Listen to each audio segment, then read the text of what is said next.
चलो दोस्तों, अभ्युदय योजना में आपका स्वागत है। जो आज का टॉपिक जो एथिक्स के अंतर्गत है, वो एथिक्स के अंतर्गत जो पहला टॉपिक दिया गया है वो केस स्टडी है। यानी कि जो दोनों टॉपिक दिए गए हैं ऑनलाइन वीडियो के लिए, वो दोनों topic case study first and case study second, दो टॉपिक हैं। तो आज आपको पहला टॉपिक दिया जा रहा है केस स्टडी। तो क्योंकि केस स्टडी वाला जो यानी कि जो एथिक्स का जो पेपर है, तो जो जीएस का पेपर जो मेंस का है, जीएस पेपर मेंस का है, वो फोर्थ पेपर है। फोर्थ पेपर जो है वो पूरा का पूरा एथिक्स का पेपर है। तो एथिक्स का पेपर है, उसमें जो प्रश्न है एथिक्स के जो प्रश्न है वो 6 प्रश्न है, यानी कि आते हैं 6 प्रश्न है। प्रश्नों की संख्या 6 है जो केस स्टडी से संबंधित होते हैं। बाकी जो प्रश्न है वो एथिक्स से डायरेक्ट प्रश्न बन जाते हैं। तो जो केस स्टडी में जो प्रश्न है, जो प्रश्नों की संख्या है वो 6 है, और प्रश्न संख्या जो 6 है, अभी समझ के चलिएगा कि जो एथिक्स का पेपर है, एथिक्स के पेपर में 50% जो कोर्स है वो 50% कोर्स जो है वो एथिक्स का जो है वो 6 प्रश्नों के अंतर्गत समाहित है। यानी कि जो 50% जो प्रश्न लगभग होते हैं वो प्रश्न इनकी केस स्टडी में वो प्रश्न संख्या जो कुल मिलाकर के जो 6 प्रश्न हैं उनसे संबंधित 50% सिलेबस इसी में समाहित होता है। और बाकी के जो शेष प्रश्न होते हैं 6 प्रश्नों को छोड़ करके वो डायरेक्ट प्रश्न उससे आते हैं। तो डायरेक्ट प्रश्न पूछ लिए जाते हैं, जवाब देखता क्या है, इसके कौन कौन से कारक प्रमुख होते हैं, अभिवृत्ति क्या है, तो ऐसे करके डायरेक्ट प्रश्न बन जाते हैं। ठीक है, पारदर्शिता क्या है, तो ये सब ऐसे प्रश्न बन जाते हैं इसमें। तो जो केस स्टडी से जो प्रश्न है वो 6 प्रश्नों की संख्या कुल मिलाकर के 6 रहती है। अब 6 प्रश्न है, तो अब ये मान के चलिएगा कि एक प्रश्न को आपको लगभग 15 मिनट में आपको सॉल्व करना होगा। ये 15 मिनट का समय आपको मिलेगा। अब 15 मिनट के समय में आपको पहले जो केस है, पहले केस को समझना होगा। केस को समझने के साथ साथ में उसमें हितधारक कौन कौन से हैं, नैतिक मुद्दे कौन कौन से हैं, कैसे मूल्यांकन करें और कैसे उसकी समीक्षा करें, क्या उसके दोष हैं, क्या उसके गुण हैं। तो ऐसे करके आपको 15 मिनट में इनकी एक क्वेश्चन लगभग आपको लिखना होगा। और जो 15 मिनट में आपको लिखना होगा, तो ये रणनीति पहले से आपको केस स्टडी की आपको पहले से प्रश्न किसी भी प्रकार के आ सकते हैं। तो पहले तो हम ये देखते हैं कि केस स्टडी के अंतर्गत प्रश्नों के जो टाइप होते हैं, जो केस स्टडी वाले जो प्रश्न होते हैं वो किस प्रकार के प्रश्न बनते हैं या बन सकते हैं। तो जो केस स्टडी के अंतर्गत प्रश्नों की जो संख्या है या जो प्रश्नों के जो टाइप हैं या प्रकार हैं, वो कितने प्रकार से प्रश्न अभी तक 2013 से लेकर के 2023 तक जो अब तक किस प्रकार के प्रश्न बने हुए हैं। तो जो प्रश्न हैं वो मुख्य रूप से 4 प्रकार से प्रश्न बन सकते हैं। जो पहला प्रश्न बन सकता है कि या तो उसमें विकल्प दिए गए होंगे, यानी कि विकल्प दिए होंगे, तो विकल्प दिए होंगे। अब विकल्प में आपको सही विकल्प का चुनाव करना है, विकल्प आपको उसी में दिए गए होंगे।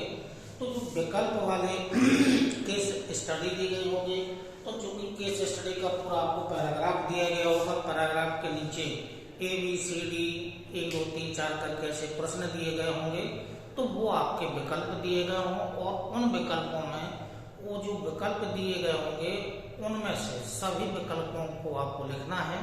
सभी विकल्प जो दिए गए हैं उनको आपको लिखना है, लेकिन उन विकल्पों में से सही विकल्प आपकी दृष्टि से, एक सिविल सेवक की दृष्टि से सही विकल्प क्या होगा, अंततः जो निष्कर्ष आपका निकलेगा वो आपको सही विकल्प का चुनाव करके अंत में एक निष्कर्ष के रूप में लिखना है। तो या तो उसमें विकल्प दिए गए होंगे या उन विकल्प जो दिए गए हैं उनमें से सही विकल्प का जो 1 2 3 4 ऐसे करके या ABCD करके ऐसे प्रश्न आपको दिए गए होंगे। तो प्रश्न सब उस स्टडी से संबंधित ही होंगे, लेकिन आपकी दृष्टि से, एक लोक सेवक की दृष्टि से सही विकल्प का चुनाव क्या होगा? तो जो पहला टाइप है, तो केस स्टडी में पहला जो टाइप दिया गया होगा तो या तो वो विकल्प उसमें दिए गए होंगे।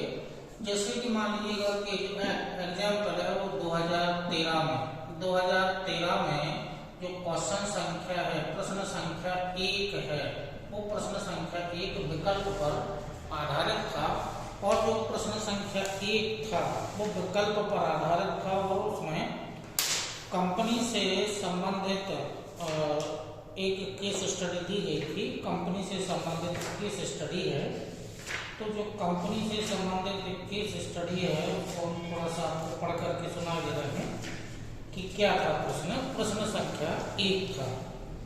प्रश्न संख्या 1 था,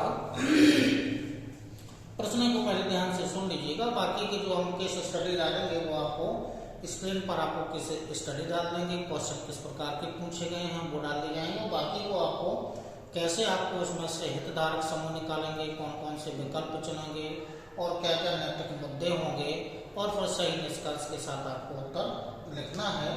तो जो प्रश्न संख्या जो 2013 में प्रश्न संख्या 1 जो पूछा गया था वो उसमें विकल्प दिए गए थे, और जो विकल्प दिए गए थे उसमें जो प्रश्न संख्या था, जो समस्या है वो सुन लीजिएगा क्या है। एक जन सूचना अधिकारी NTPIO को सूचना का अधिकार RTI अधिनियम के अंतर्गत एक आवेदन मिलता है, यानी कि बैंक के अधिकारी को RTI के तहत एक आवेदन मिलता है। सूचना एकत्रित करने के बाद उसे पता चलता है कि वह सूचना स्वयं उसी के द्वारा लिए गए कुछ निर्णयों से संबंधित है। इसके पूर्व में जो निर्णय दिए गए उससे संबंधित वो सूचना मांगी गई है जो पूर्ण रूप से सही नहीं थे, जो निर्णय दिए गए थे वो पूर्ण रूप से सही नहीं थे, कुछ कमियां थी। इन निर्णयों में अन्य कर्मचारी भी सहभागी थे। सूचना प्रकट होने पर स्वयं उसके तथा उसके अन्य मित्रों के विरुद्ध अनुशासनिक कार्रवाई हो सकती है, जिसमें दंड भी संभावित है। सूचना प्रकट न करने या आंशिक या रहित सूचना उपलब्ध कराने पर कम दंड या दंड मुक्त भी मिल सकता है। PIO अन्यथा एक ईमानदार कर्तव्यनिष्ठ व्यक्ति है, पर वह विशिष्ट निर्णय जिसके संबंध में RTI आवेदन दिया गया है गलत निकला है, वह अधिकारी आपके पास सलाह लेने के लिए आया है। नीचे सुझावों के कुछ विकल्प दिए गए हैं, प्रत्येक विकल्प का गुण और दोष का मूल्यांकन करें।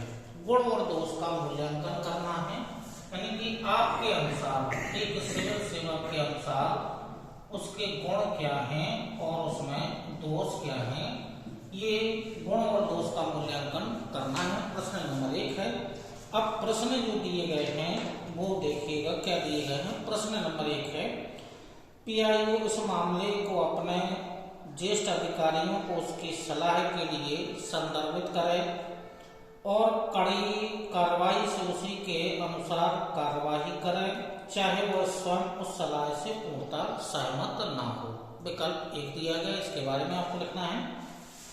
दूसरा जो प्रश्न दिया गया है, PIO छुट्टी पर चला जाए और मामले को अपने उत्तराधिकारी की जो भी कार्यालय में है उसका अधीनस्थ पर छोड़ दे, या सूचना आवेदन को किसी अन्य PIO को स्थानांतरित कर दे। विकल्प नंबर 2 ये है कि या तो वो ऐसा कर सकता है।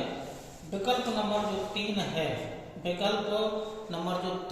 या प्रश्न संख्या जो 3 है, PIO सच्चाई के साथ सूचना प्रकट करने एवं अपनी जीविका पर उसके प्रभाव पर मनन करके इस भांति उत्तर दे जिससे वह उसकी जीविका पर जोखिम न आए, पर साथ ही सूचना भी अंतर्वस्तु पर कुछ समझौता किया जा सकता है। ये प्रश्न यह विकल्प नंबर 3 है। और लास्ट का जो विकल्प है पीआईओ उन सहयोगियों जो इस निर्णय को लेने में सहभागी थे वे परामर्श करें और केवल उपर्युक्त विकल्पों परामर्श करें और उनकी सलाह के अनुरूप कार्यवाही करें।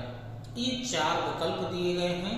चारों विकल्पों के बारे में आपको लिखना भी है कि किस विकल्प की क्या थ्योरी होगी, क्या क्या होगा विकल्प के अनुसार।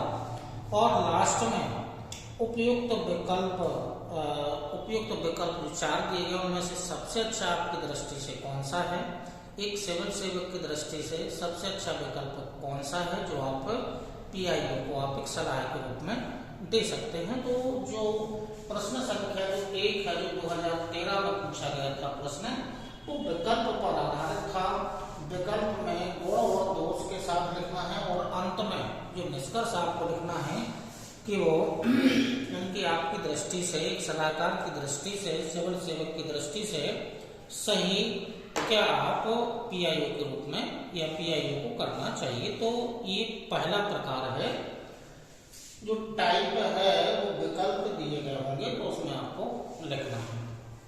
अब जो दूसरा प्रश्न बनता है वो दूसरा प्रश्न बनता है नैतिक मुद्दों से संबंधित। तो दूसरे प्रकार के जो प्रश्न पूछा जाता है वो नैतिक जो मुद्दे हैं, नैतिक मुद्दे से संबंधित है, यानी कि एथिक्स को जोड़ करके जो भी प्रश्न आपके बने, एटीट्यूड से बने, सत्यनिष्ठा से बने, जवाबदेहिता से बने, पारदर्शिता से, जो भी एक सिविल सर्वेंट के जो भी कैरेक्टरिस्टिक हैं उनसे जो प्रश्न बनेंगे वो नैतिक मुद्दों को लेकर के प्रश्न बनेंगे। एक सिविल सेवक के रूप में आपको क्या करना चाहिए, कौन कौन सी समस्याएं उत्पन्न हुई हैं, जो प्राकृतिक आपदाएं हो सकती हैं या विभिन्न प्रकार की कई समस्याएं, किसानों से संबंधित समस्याएं, व्यापारियों से, नगर से, गांव से या अन्य समस्याएं कई प्रकार हो सकती हैं, लेकिन वो नैतिक मुद्दों से जोड़ करके हो सकते हैं। तो इसमें जो प्रश्न दिया गया उसमें आपको प्रतिक्रिया आपकी एक सिविल सर्विस के रूप में क्या प्रतिक्रिया होगी, वो तो जो दूसरा प्रश्न है वो नैतिक मुद्दों से बन सकता है। तो दूसरा टाइप, ये दूसरे टाइप के प्रश्न पूछे जा सकते हैं। और जो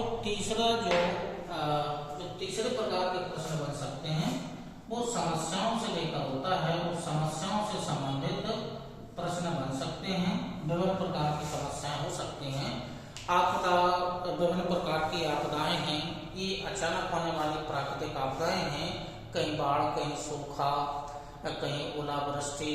तो इस प्रकार की समस्याएं, ज्वालामुखी, भूकंप या विभिन्न प्रकार की दुर्घटनाएं आकस्मिक होती हैं। तो कौन सी समस्या अचानक आपके सामने आ जाए और एट लास्ट में आपको उसका समाधान करना है, तो समाधान से संबंधित जो क्रियाएं हैं वो आपको करनी है। तो ये सिविल सेवक के रूप में किसी समस्या का समाधान आप कैसे करते हैं, कोई भी प्राकृतिक समस्या या कोई भी समस्या उत्पन्न हो सकती है। जैसे हाल ही में किसानों के जो मुद्दे हैं या हाल ही में जो किसानों से संबंधित जो भी एमएसपी को लेकर के जो अभी आंदोलन चलाया जा रहा है, इस प्रकार की समस्याएं सिविल सेवक के सामने आ सकती हैं। या फिर जो दूसरे प्रकार की समस्याएं हैं कि जैसे अभी एक समस्या उत्पन्न हुई है कि पुलिस भर्ती बोर्ड के जो अभी पुलिस का पेपर हुआ है वो पेपर लीक हो गया है। अब पेपर लीक होना मतलब सिविल सर्विस या सिविल सर्वेंट के सामने एक इनकी अचानक आने वाली एक समस्या है। तो अब उस समस्या का समाधान कैसे करेंगे, आंदोलन, जो छात्र हैं वो आंदोलनरत हैं, अब इस आंदोलन का समाधान किस प्रकार से किया जाए, तो ये कार्य सिविल सर्वेंट का होता है। तो समस्या का समाधान किस प्रकार से किया जाए, तो जो तीसरे टाइप का जो प्रश्न बन सकता है वो समस्याओं के समाधान से बन सकता है। और जो चौथे टाइप का प्रश्न बन सकता है वो विभिन्न प्रकार के नजरिए, यानी कि विभिन्न नजरिया। तो ये नजरिया वाला जो है, ये विभिन्न प्रकार के नजरिया मतलब आपकी दृष्टि से क्या सही है, आपकी दृष्टि से कौन सा नजरिया या क्या सही है, आपकी एक सिविल सर्विस या एक सिविल सर्वेंट की दृष्टि से आपकी सोच क्या है, आपका नजरिया क्या है, आपका एथिक्स क्या है। तो ये विभिन्न प्रकार के प्रश्न तो इसमें जब आपको कोई प्रकार के नजरिए होंगे तो उसमें क्योंकि जब विश्लेषण किया जाएगा विश्लेषण, तो विश्लेषण के साथ में आपको उसके गुण भी जानना है और दोष भी जानना है। यानी कि विश्लेषण है जब आप किसी टॉपिक के किसी मुद्दे के नजरिया या समीक्षा करेंगे तो आपकी नजरिया से सही दृष्टिकोण सही एटीट्यूड क्या होना चाहिए। जब विश्लेषण करेंगे तो आप गुण और दोष दोनों को आपको दर्शाना होगा। तो जो एथिक्स जो केस स्टडी है उससे संबंधित जो प्रश्नों की संख्या 6 है, वो 6 प्रश्न आते ही हैं, लास्ट वाले 6 प्रश्न होते हैं। तो उसमें कितने प्रकार के प्रश्न बन सकते हैं, तो 4 प्रकार के प्रश्न बन सकते हैं। विकल्प या तो दिए गए होंगे, आपको सही विकल्प का चुनाव करना है, लेकिन चारों विकल्पों को आपको जानना है, लिखना है। दूसरा है नैतिक मुद्दे, जिसमें आपको एक सिविल सर्विस की क्या क्या प्रतिक्रिया हो सकती है। और जो तीसरे टाइप का जो प्रश्न है वो समस्या और उसके समाधान से संबंधित है। चौथे प्रकार का जो प्रश्न है वो विभिन्न प्रकार के विश्लेषण एप्टीट्यूड या नजरिया हो सकते हैं, तो उसमें भी आपको गुण और दोष जानना है। तो जो केस स्टडी है इसमें 4 प्रकार के प्रश्न 4 प्रकार से प्रश्न बनाए जा सकते हैं। अब वो प्रश्न किसी भी क्षेत्र से संबंधित हो सकते हैं, किसानों से, व्यापारियों से, शहरों से, ग्रामीण क्षेत्र से, या किसी कॉर्पोरेट या किसी कंपनी से संबंधित हैं। तो ये विभिन्न प्रकार के प्रश्न हो सकते हैं। तो जो केस स्टडी है, तो अभी तो हमने आपको जो प्रश्न है आपको पढ़ करके सुनाया था उसके, अब आपको हम स्क्रीन पर आपको प्रश्न जो केस है, केस हम आपको स्क्रीन पर आपको पढ़े दे रहे हैं। फिर उस जो केस दिया गया उस केस को क्या क्या हम किस प्रकार से उसको सॉल्व करें, यही आपको मुख्य रूप से जानना है। तो इसी क्रम में हम आपको जो केस स्टडी है, जो पहली केस स्टडी है हम आपको उसमें स्क्रीन पर आपको दे रहे हैं केस स्टडी, और उसमें क्या क्या प्रश्न हैं और उन प्रश्नों को आप कैसे सॉल्व करेंगे, कौन से नैतिक मुद्दे उसमें समाहित हैं, कौन कौन से हितधारक हैं, कौन कौन से विकल्प हो सकते हैं, और आपकी दृष्टि से सही नजरिया या क्या क्या हो सकता है, वो आपको स्क्रीन पर आपको प्रश्न या केस स्टडी आपको दे रहे हैं। केस स्टडी ये 2021 में आया हुआ प्रश्न है, केस स्टडी से संबंधित है। पेपर नंबर 6 है, टॉपिक नंबर 8 है, और टॉपिक नंबर 8 में एथिक्स के टॉपिक नंबर 8 में इसे शामिल किया गया। केस स्टडी वाला पूरा टॉपिक है। देखिएगा प्रश्न 2021 में आया हुआ है और प्रश्न संख्या 1 है। अब प्रश्न संख्या 1 है, ये केस पूरा दिया गया है। अब इस केस में है क्या, पहले वो उसको आप ध्यानपूर्वक आप इसको सुन लीजिएगा या पढ़ लीजिएगा। देखिएगा क्या है, सुनील एक युवा लोक सेवक है। युवा लोक सेवक है, इसमें युवा शब्द है, लोक सेवा है, मतलब इतना एक्सपीरियंस उसे नहीं है। तथा युवा है, साथ में क्या है, तथा सक्षमता, ईमानदारी, समर्पण तथा मुश्किल और दुर्वह कामों के लिए अथक प्रयास हेतु उसकी प्रतिष्ठा है। ये प्रतिष्ठा शब्द आ गया है, एथिक्स का शब्द है, ऊपर वाले भी एथिक्स के शब्द हैं, ईमानदारी, समर्पण और ये प्रतिष्ठा।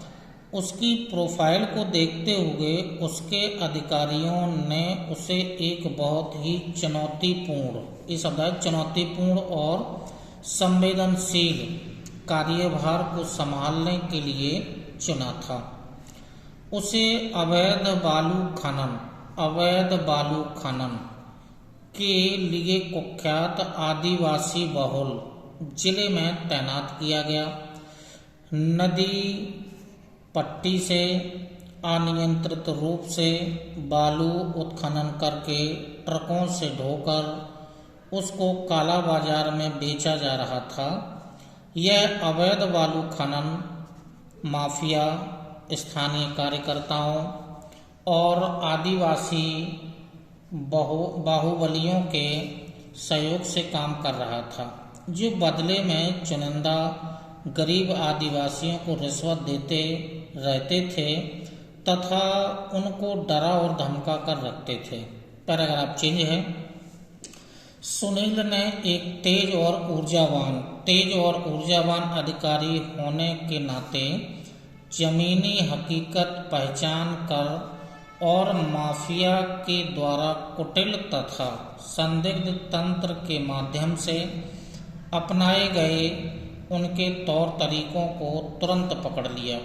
पूछताछ करने पर उसने पाया कि उसके अपने कार्यालय के कुछ कर्मचारियों की उनसे मिली भगत है और उन्होंने उनके साथ घनिष्ठ अवांछनीय गठजोड़ विकसित कर लिया है। सुनील ने उसके खिलाफ कड़ी कार्रवाई शुरू की और उनके बालू खनन से भरे ट्रकों की आवाजाही के अवैध संचालन पर छापे मारना शुरू कर दिया। माफिया भड़क गया क्योंकि पहले वाले बहुत अधिकारियों ने उनके विरुद्ध इतने कड़े कदम नहीं उठाए थे। कार्यालय के कुछ कर्मचारियों ने जो कथित तौर पर माफिया के करीब थे उनको सूचित किया कि अधिकारी उस जिले में माफिया के अवैध बालू खनन संचालन को साफ करने के लिए दृढ़ संकल्पित हैं और उन्हें अपूरणीय क्षति हो सकती है। पैराग्राफ फिर चेंज है। माफिया शत्रुतापूर्ण हो गया और जवाबी हमला शुरू कर दिया। आदिवासी बाहुबली और माफिया ने उसको गंभीर परिणाम भुगतने की धमकी देना शुरू कर दिया। उसके परिवार, इनकी जो भी परिवार में पत्नी और वृद्ध माता का पीछा किया जा रहा था, वे उनकी वास्तविक निगरानी में थे, जिससे कि उन सभी को मानसिक यातना, यंत्रणा और तनाव हो रहा था। उस समय मामले ने गंभीर रूप धारण कर लिया जब एक बाहुबली उसके कार्यालय में आया और उसको छापे मारना इत्यादि बंद करने की धमकी दी और कहा कि उसका हाल उसके पूर्व अधिकारियों से अलग नहीं होगा। मतलब 10 वर्ष पूर्व माफिया द्वारा एक अधिकारी की हत्या कर दी गई थी। ये पूरा केस स्टडी है। अब केस स्टडी में जो प्रश्न दिए गए हैं वो प्रश्न नंबर 1 है, इस स्थिति को संभालने में सुनील के लिए उपलब्ध विकल्पों की पहचान करना है। तो विकल्प जानना है, कौन कौन से विकल्प होंगे सुनील के पास, प्रश्न नंबर 1 है। दूसरा, आपके द्वारा सूचीबद्ध विकल्पों का आलोचनात्मक मूल्यांकन करना है। तो इसमें दोष और गुण दोनों आ जाएंगे। आलोचनात्मक है तो गुण भी जानना है और दोष भी जानना है इस पैराग्राफ से। तीसरा जो प्रश्न है, आपके विचार से उपर्युक्त में से कौन सा विकल्प सुनील के लिए सबसे उपयुक्त होगा और क्यों। तो जो ऊपर आप विकल्प छांटेंगे तो विकल्प कौन से सुनील के पास हैं और हमें सही विकल्प कौन सा होगा एक सिविल सेवक की दृष्टि से। तो आगे आइएगा, तो इन्हीं प्रश्नों को आपको कैसे सॉल्व करना है। तो आगे आपने केस स्टडी को पढ़ लिया होगा। ये केस स्टडी है। ये 3 प्रश्नों के आपको उत्तर देना है। 250 शब्दों में आपको लिखना है और 20 अंक इसके लिए निर्धारित किए गए हैं। तो इस प्रकार से 6 प्रश्न केस स्टडी में आपको मिलेंगे। तो पहली केस स्टडी है जो आपको स्क्रीन पर आपको दी गई है। 3 प्रश्नों के उत्तर आपको जानना है। प्रश्न आपको स्पष्ट रूप से देख लीजिएगा। विकल्प की पहचान करना है, आलोचनात्मक मूल्यांकन करना है और उन जो विकल्प पर आपने छाटा उन सबसे अच्छा विकल्प आपका क्या होगा। तो इस केस स्टडी को आप कैसे सॉल्व करेंगे ये आपको बोर्ड पर डायग्राम के माध्यम से सॉल्यूशन आपको दे रहे हैं। चलिए तो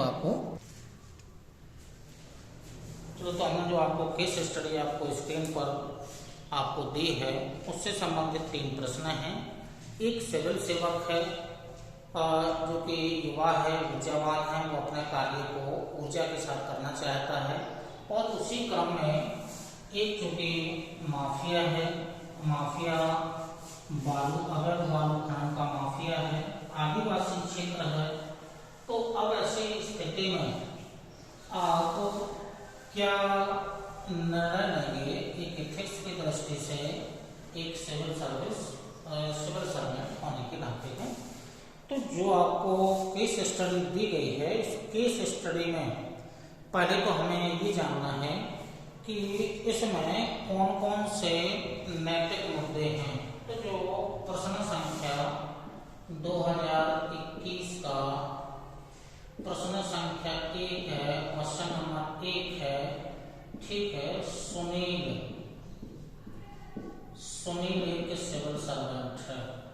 सुनील एक सिविल सर्वेंट है। तो अब इस जो केस स्टडी दी गई है, इस केस स्टडी में नैतिक मुद्दे कौन कौन से हैं। तो देखिएगा, जब आप मैथ्स में आप जब उत्तर लिखते हैं तो लिखने के बजाय यदि आप डायग्राम को फॉलो करें या डायग्राम को बनाएं तो डायग्राम को बनाना बहुत ही अच्छा रहता है।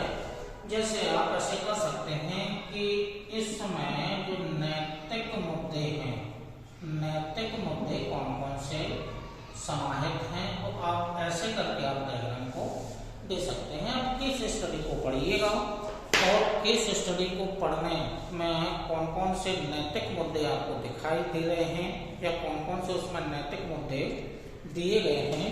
तो नैतिक मुद्दे कौन कौन से हैं, तो पहला है जैसे अवैध बालू खनन, ऐसे डायग्राम के साथ आप दे सकते हैं, अवैध बालू खनन और अवैध बालू खनन है। और जो दूसरा इसी में है कालाबाजारी, अवैध बालू खनन, अवैध बालू खनन, और इसी में है कालाबाजारी, कालाबाजारी। एक नैतिक मुद्दा तो ये हो गया है, ये टॉपिक में ही दिया गया है।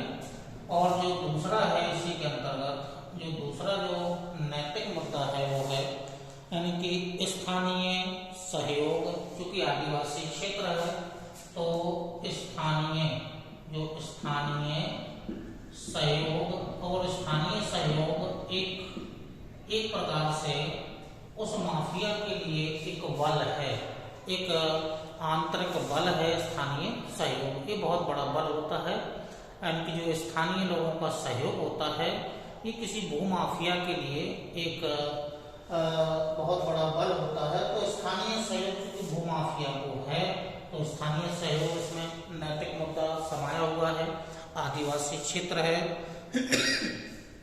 तो शिक्षा का जो उतना ज्यादा प्रभाव नहीं है आदिवासी क्षेत्र में, तो स्थानीय सहयोग दूसरा नैतिक मुद्दा है। इसी में गरीब आदिवासियों को रिश्वत, गरीब आदिवासियों को रिश्वत, गरीब आदिवासियों को रिश्वत, ये रिश्वत वाला जो दूसरा मुद्दा है इम्पोर्टेंट है, रिश्वत देना। तो गरीब आदिवासियों को रिश्वत दूसरा नैतिक मुद्दा है। अगला है जो सरकारी कर्मचारियों की मिलीभगत, नैतिक मुद्दा है सरकारी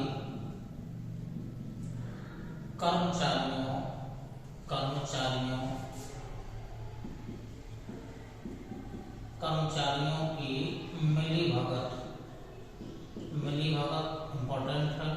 सरकारी कर्मचारियों की मिलीभगत है उस भूमाफिया से।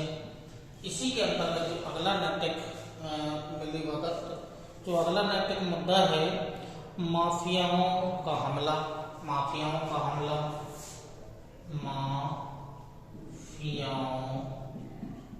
का हमला इम्पोर्टेंट है। सरकारी कर्मचारी पर हमला है माफियाओं का।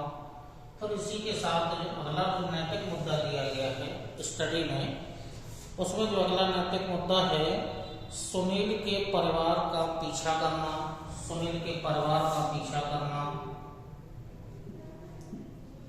सुनील के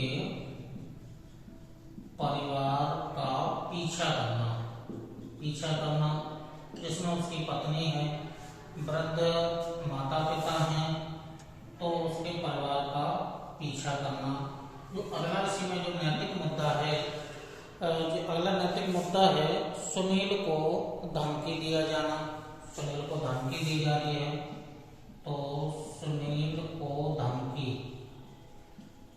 दी जाना, यह अगला नैतिक मुद्दा है।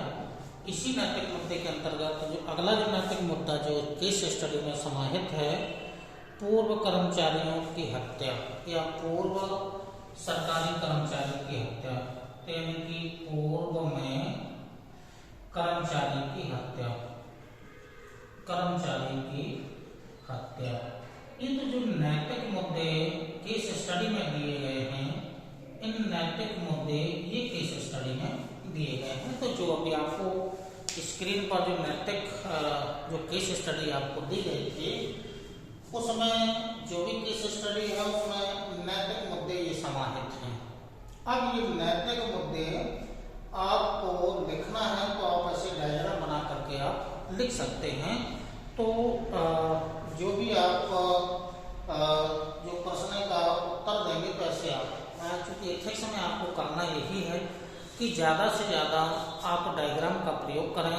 डायग्राम का प्रयोग करने से जो कॉपी चेक करने वाला होता है उसको जो माइंड पर प्रेशर होता है, दिमाग की जो प्रेशर होता है वो बहुत कम पड़ता है। उसे पूरे प्रश्न के आंसर को पढ़ना नहीं होता है, तो क्योंकि वो प्रश्न का आंसर पढ़ गया तो थोड़ा उस पर बोझ पड़ जाता है। तो ऐसे आप डायग्राम के माध्यम से नैतिक मुद्दे या जो भी प्रश्न का आपको उत्तर देना है तो आप प्रयास यही करें कि डायग्राम का प्रयोग ज़्यादा से ज़्यादा करें। डायग्राम का प्रयोग ज़्यादा से ज़्यादा करने पर आप तो चूंकि इससे दो लाभ होंगे, एक तो जो मार्किंग होगी वो बहुत ही अच्छी होगी और साथ में ये भी होगा कि आपकी जो समय की बचत है, जो 15 मिनट में आपको 250 शब्दों में लिखना है, तो शब्दों की कोई सीमा मान्य नहीं होती है या मायने नहीं रखती है।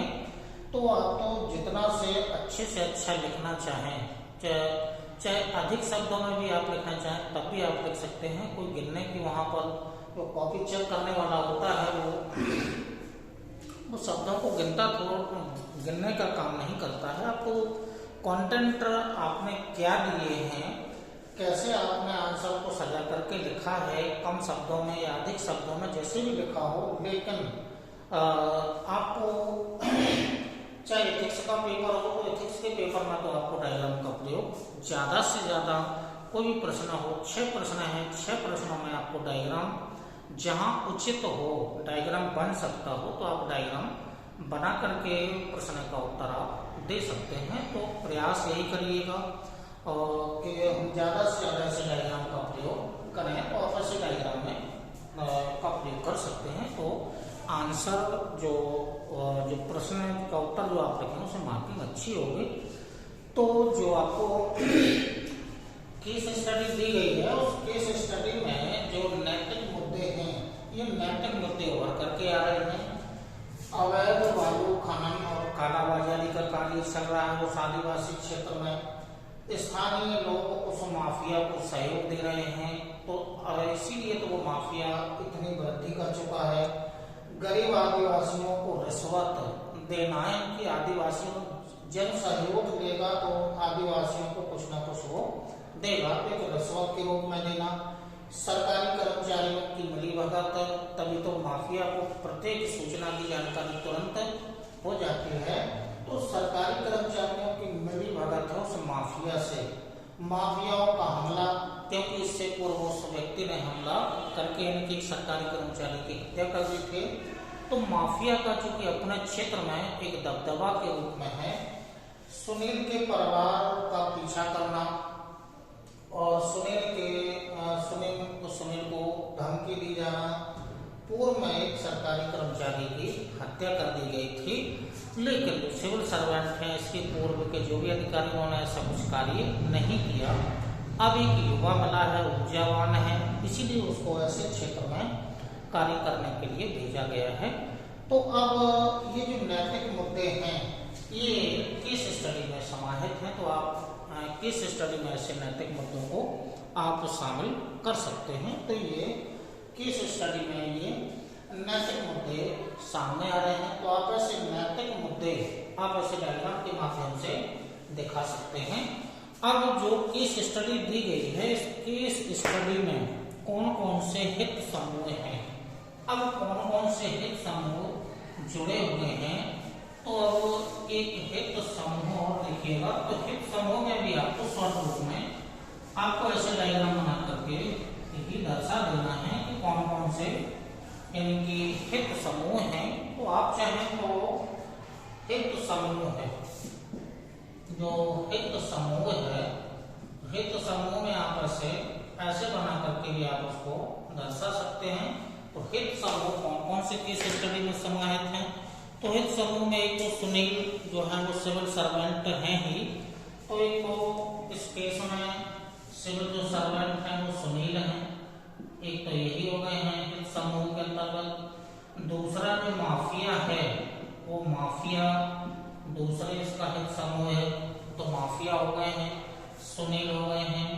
माफिया हो गए हैं, तो हितधारक है या हित समूह है। और उसके साथ में स्थानीय कार्यकर्ता, स्थानीय कार्यकर्ता जो माफिया के लिए कार्य करते हैं, तो स्थानीय कार्यकर्ता हैं। इसके साथ साथ में वहां निवास करने वाले जो आदिवासी समुदाय है, आदिवासी हैं। इसी क्रम में जो आगे हैं वो सरकारी कर्मचारी हैं, सरकारी कर्मचारी ये सरकारी कर्मचारी हितधारक हैं। इसी क्रम में जो सुनील का परिवार, यानी कि सुनील तो है ही, सुनील का परिवार भी इसमें शामिल है, सुनील का परिवार भी इसमें शामिल है।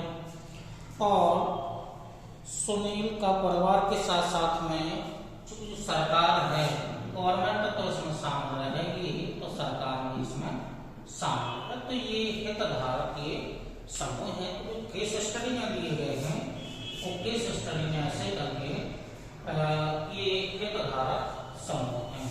तो जो आपको आंसर लिखना है, आप ऐसे डायग्राम बना करके आप लिख सकते हैं, तो ये जल्दी से कार्य किया जा सकता है।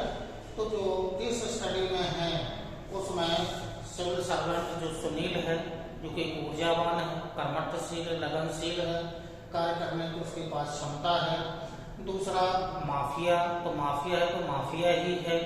तो माफियाओं को यदि जानना हो तो जो साउथ की जो मुख्य रूप से मूवी आती हैं उसमें जो इस प्रकार के जो माफिया से संबंधित जो प्ले रोल है, वो आप साउथ की मूवी जो भी मूवी देखेंगे सभी में लगभग माफियाओं का रोल रहता है।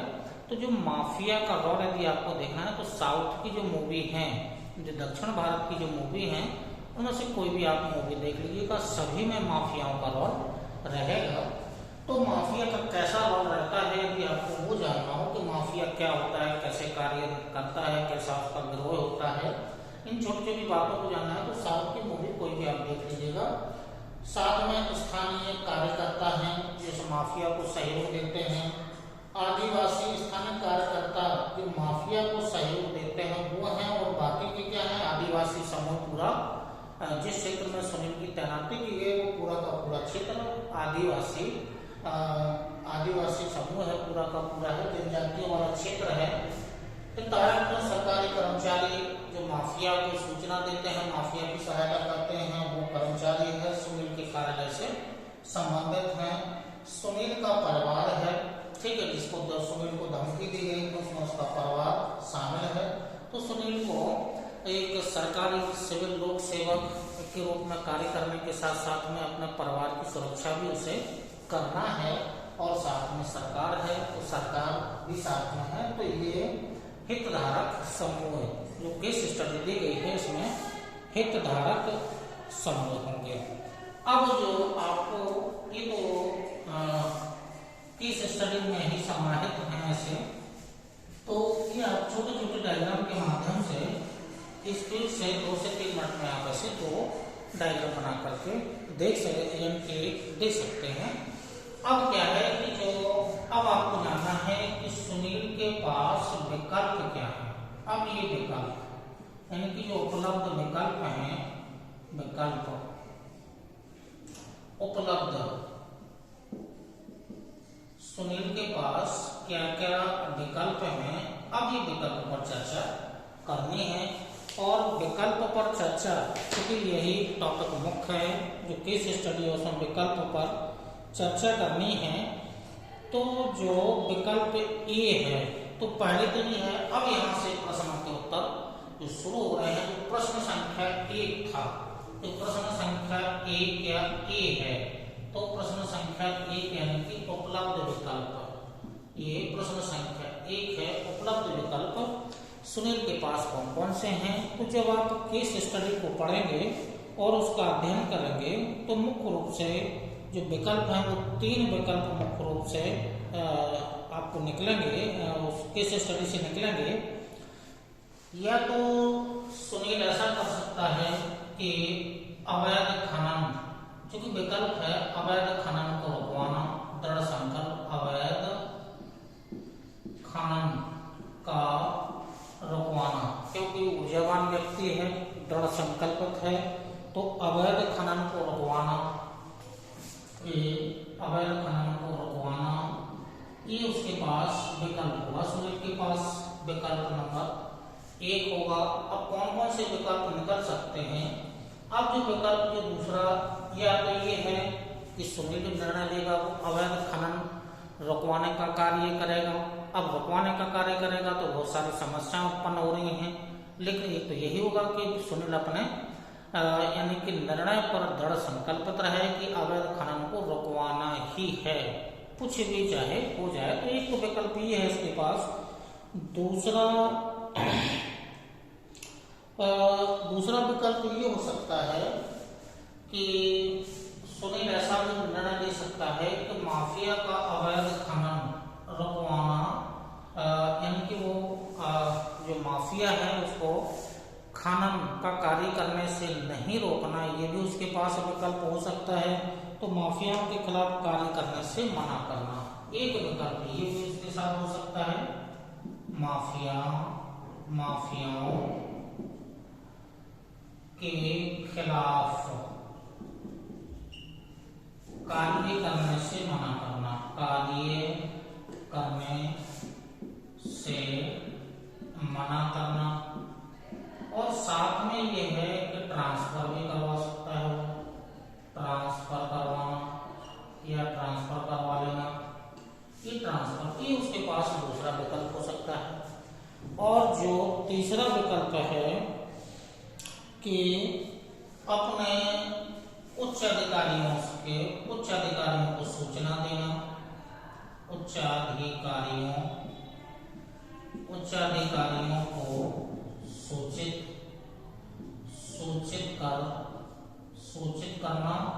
सूचित कर सलाह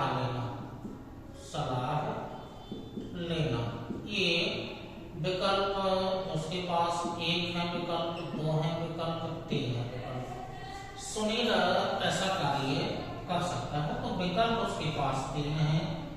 ठीक है, विकल्प सुनील के पास 3 विकल्प हो गए हैं।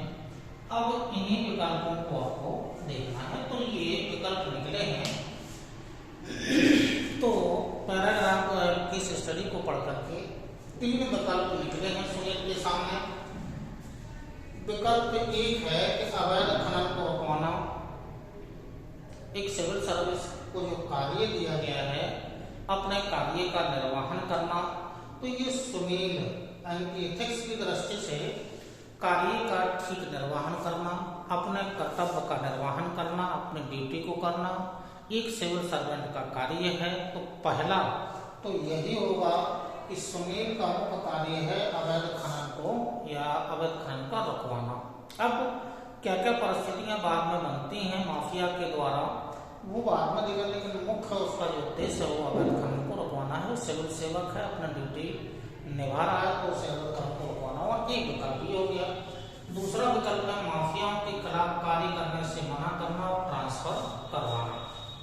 क्योंकि सिविल ने देखा है कि माफिया जो आदिवासी क्षेत्र है, आदिवासी क्षेत्र में माफिया का दबदबा ज्यादा है और स्थानीय लोगों का उसका सहयोग है, साथ में कर्मचारियों का भी उसे सहयोग है।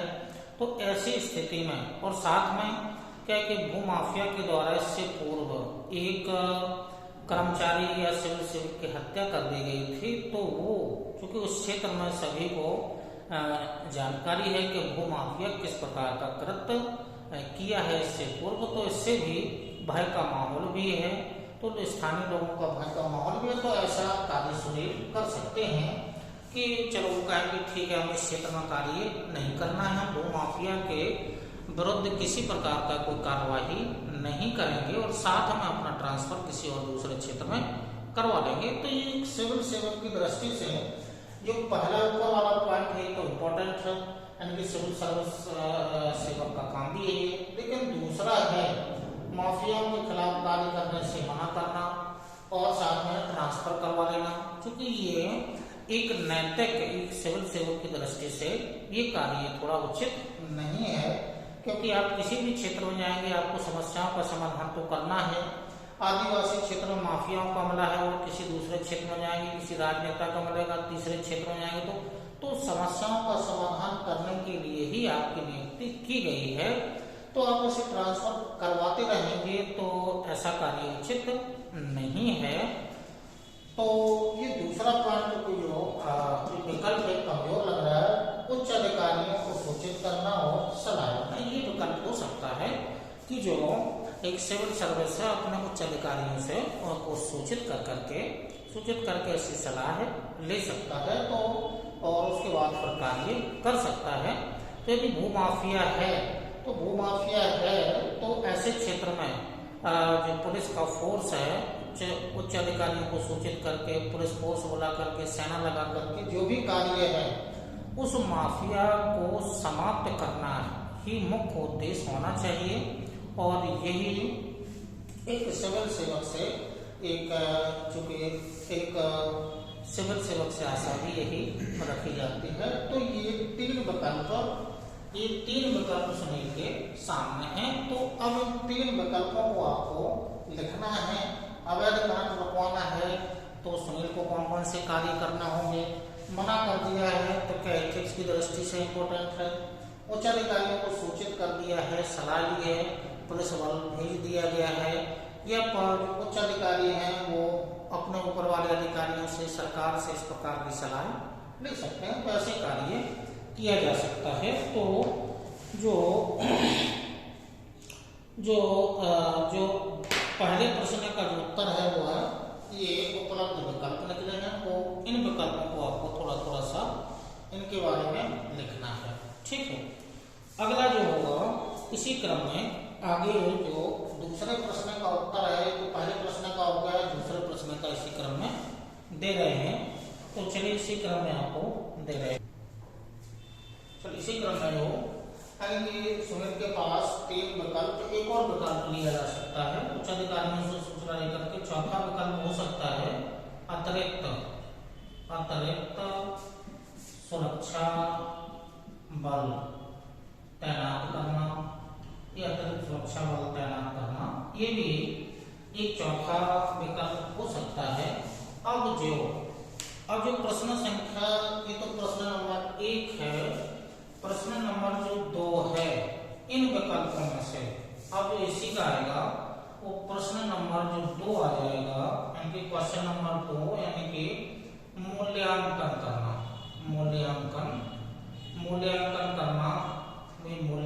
करना, ये जो बी जो प्रश्न है उसका आंसर है मूल्यांकन करना। अब मूल्यांकन करना जो उपलब्ध विकल्प हैं सुनील के पास, इन 4 विकल्पों में से मूल्यांकन करना, तो मूल्यांकन करने में क्या गुण क्या हो सकते हैं एथिक्स की दृष्टि से, और दोष क्या हो सकते हैं। तो गुण और दोष का हम यदि अध्ययन कर लेंगे, गुण और दोष का अध्ययन कर लेंगे, तो वो जो उपलब्ध विकल्प हैं, इन उपलब्ध विकल्पों का मूल्यांकन करेंगे, तो जो प्रश्न संख्या जो 2 है उसका आंसर दिया जा सकता है या दिया जाएगा।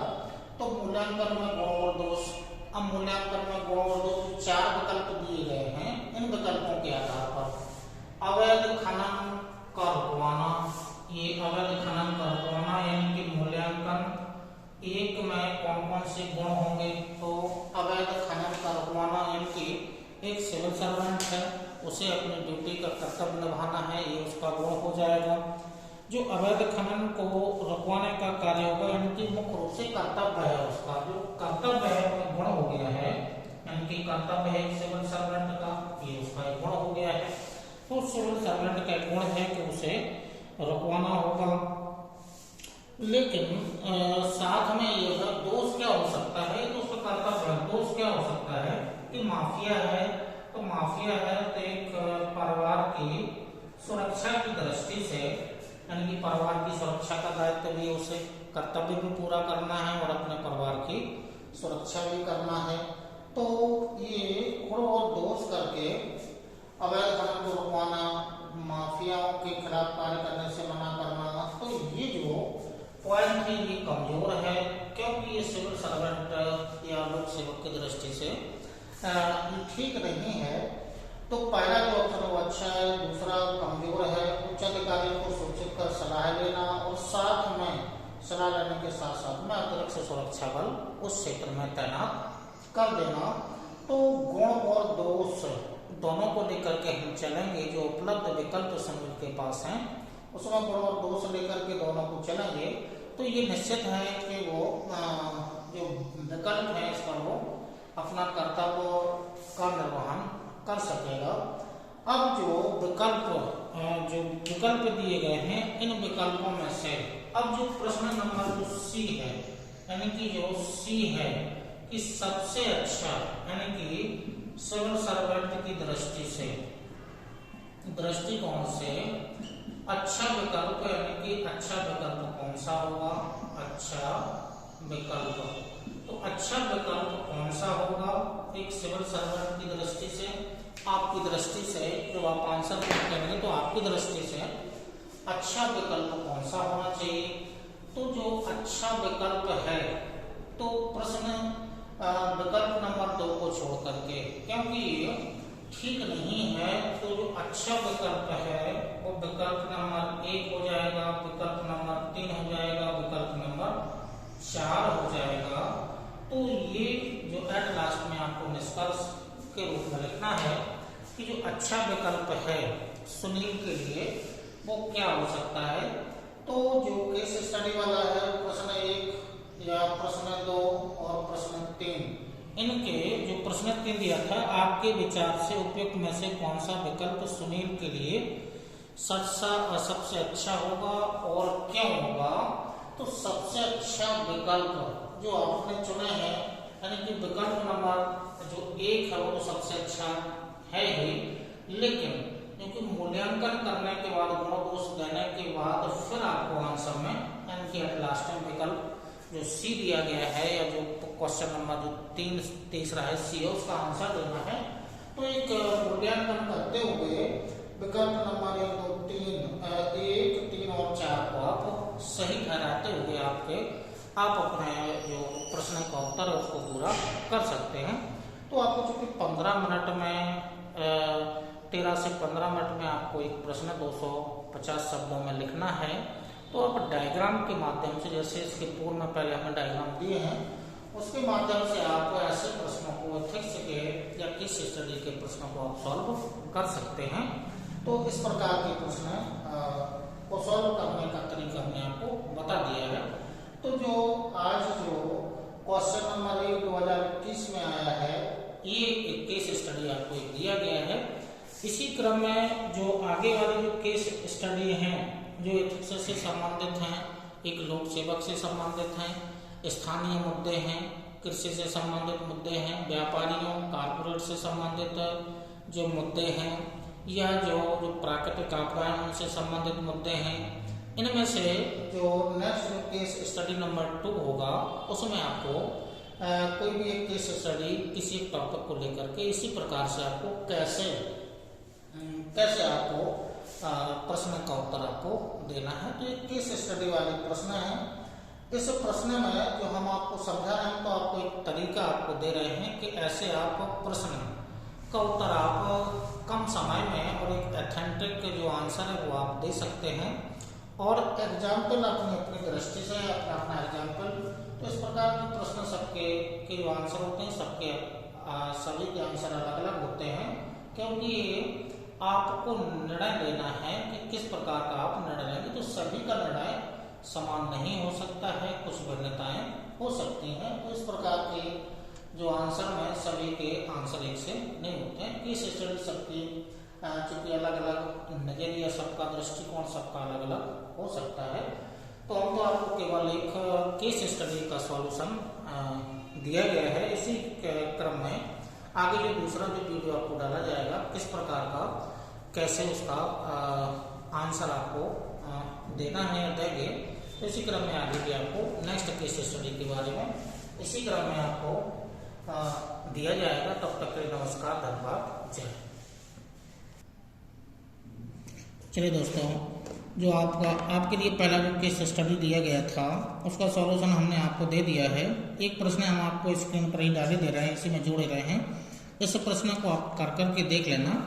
देखिएगा राजेश, इस प्रश्न को हम दे रहे हैं, इसमें चूंकि 2 ही क्वेश्चन दिए गए हैं। तो प्रश्न है, राजेश कुमार एक वरिष्ठ लोक सेवक है जिनकी ईमानदारी और स्पष्टवादिता की प्रतिष्ठा है।